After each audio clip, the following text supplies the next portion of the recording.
সকালে ঘুম থেকে উঠে থেকে বোন তার বিছনায় শুয়ে আছে।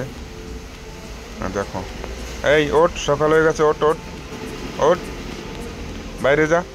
ঘরের সামনে গিয়ে দেখি আম গাছটার আম সব ঝরে গেছে। ব্রাশ করতে করতে ঘরের পিছনে গেলাম, পিছনের বাগিচায় গিয়ে দেখি আবার সেই বাগিচায় সেই রকম একদম পুরো জঙ্গলে জঙ্গল হয়ে গেছে। আম গাছতলায় আম পড়ে আছে, সব নষ্ট হয়ে গেছে। কাঁঠাল গাছে কাঁঠাল দেখো সব পচে পচে পড়ছে বর্ষার কারণে।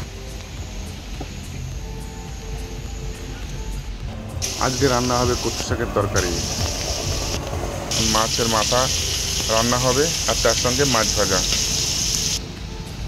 স্নান কমপ্লিট হয়ে গেল, এখন রেডি হয়ে দোকানের জন্য রওনা করব। I am ready.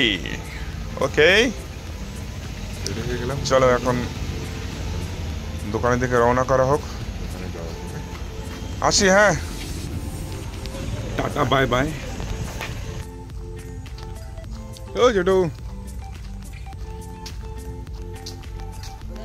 দোকানে। ওকে গ্যাং, আমি আস্তে আস্তে হাঁটতে থাকি আর আপনারা দুপাশের সিনারিগুলো দেখে যান। অপূর্ব সুন্দর সিনারি। এই পাশে দেখুন হরি মন্দির, কিছুক্ষণ পর পর বর্ষা, কিছুক্ষণ পর পর বর্ষা। Good morning. কি কাউ কাউ ফল?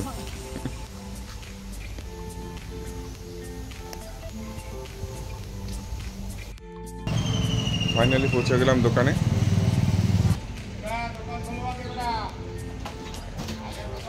হ্যাঁ, দোকান খোল, এখন দোকান খুলছি, আবার দেখা হবে। টাটা বাই বাই, নমস্কার বন্ধুরা, আবার দেখা হবে এই ছোট্ট ব্লগে।